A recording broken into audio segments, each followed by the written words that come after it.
يلا بينا نحكي. الاختيار التالت أصعب شيء في الدنيا ممكن الإنسان يعيشه، إنه يختار ألا يختار. يعني إيه الكلام ده؟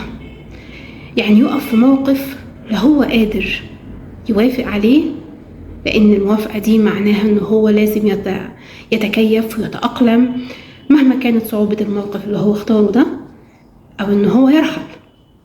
والرحيل ده برضو محتاج تأقلم وتكيف.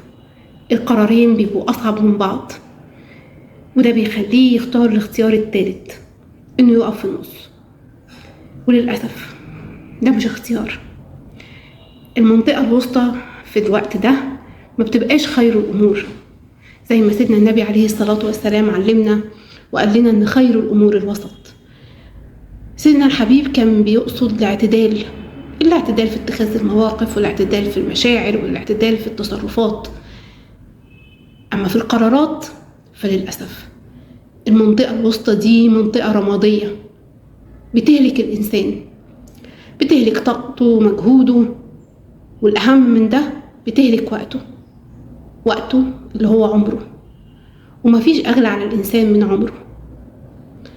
كل موقف في الدنيا لازم تدرسه كويس، وتدرس اختياراتك، وتدرس ايه اللي تقدر تنفذه وايه اللي ما تقدرش تنفذه.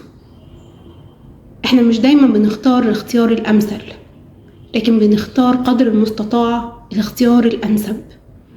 وفرق كبير جدا ما بين اني انا اختار الاختيار الأمثل في كل مرة، واني اختار الاختيار الأنسب ليا ولقدراتي، لسني، لطبيعة حياتي، لقدرتي على التحمل والتعايش. كل دي أمور لازم تتحط في الاعتبار لما أقرر اني انا اختار. لايف كوتش دكتورة أمية عبد الرازق.